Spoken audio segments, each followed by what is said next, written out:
ہوتے ہیں۔ یہ سایہ اور اس کا 46واں باب جو 13 آیات پر مشتمل ہے۔ بیل جھکتا ہے، نبو خم ہوتا ہے، ان کے بت جانوروں اور چوپایوں پر لدے ہیں۔ جو چیزیں تم اٹھائے پھرتے تھے تھکے ہوئے چوپایوں پر لدی ہیں۔ وہ جھکتے اور باہم خم ہوتے ہیں، وہ اس بوجھ کو بچا نہ سکے اور وہ آپ ہی اسیری میں چلے گئے ہیں۔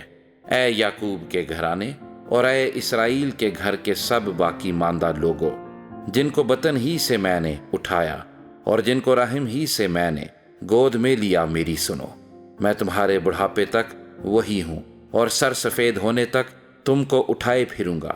میں ہی نے خلق کیا اور میں ہی اٹھاتا رہوں گا، میں ہی لیے چلوں گا اور رہائی دوں گا۔ تم مجھے کس سے تشبیہ دو گے اور مجھے کس کے برابر ٹھہراؤ گے اور مجھے کس کی مانند کہو گے تاکہ ہم مشابہ ہوں؟ جو تھیلی سے با افرات سونا نکالتے اور چاندی کو ترازو میں تولتے ہیں، وہ سونار کو اجرت پر لگاتے ہیں اور وہ اس سے ایک بت بناتا ہے، پھر وہ اس کے سامنے جھکتے بلکہ سجدہ کرتے ہیں۔ وہ اسے کندھے پر اٹھاتے ہیں، وہ اسے لے جا کر اس کی جگہ پر نصب کرتے ہیں اور وہ کھڑا رہتا ہے۔ وہ اپنی جگہ سے سرکتا نہیں، بلکہ اگر کوئی اسے پکارے تو وہ نہ جواب دے سکتا ہے اور نہ اسے مصیبت سے چھڑا سکتا ہے۔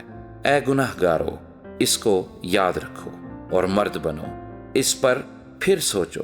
پہلی باتوں کو جو قدیم سے ہیں یاد کرو کہ میں خدا ہوں اور کوئی دوسرا نہیں۔ میں خدا ہوں اور مجھ سا کوئی نہیں، جو ابتدا ہی سے انجام کی خبر دیتا ہوں اور ایام قدیم سے وہ باتیں جو اب تک وقوع میں نہیں آئیں بتاتا ہوں، اور کہتا ہوں کہ میری مصلحت قائم رہے گی اور میں اپنی مرضی بالکل پوری کروں گا۔